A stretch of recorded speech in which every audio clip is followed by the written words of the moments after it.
I'm Ryan Avent. I'm the economics correspondent for The Economist, and earlier this year I wrote a story about the state of innovation in the rich world and in the United States especially.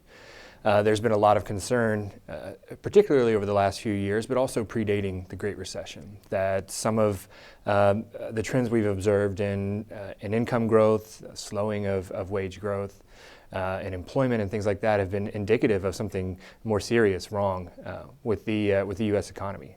And a lot of people have begun attributing that to a slowdown in innovation and technological progress. One of the sort of interesting stories that people tell about the slowdown in innovation is the kitchen test, where if you sort of look at a kitchen from around 1900 and then fast forward and compare a kitchen in 1960, the changes are enormous. You have refrigeration, you have oven ranges, you have maybe a television on the counter.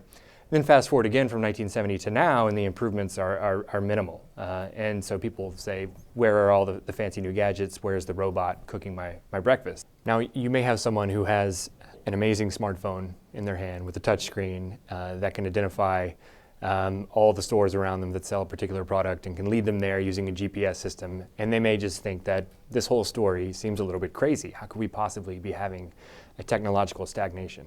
And the question is whether the progress we've experienced is as important and is capable of contributing as much to welfare and growth as what's come before.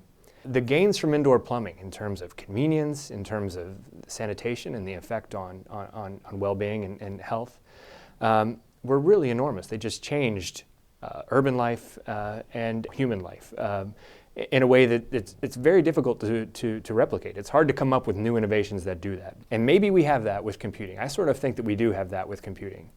But it's not clear, and I think that helps explain why we can have these really kind of mind-blowing gizmos and yet still wonder whether we're going to have the welfare gains and the improvements in quality of life that we saw before the 1970s.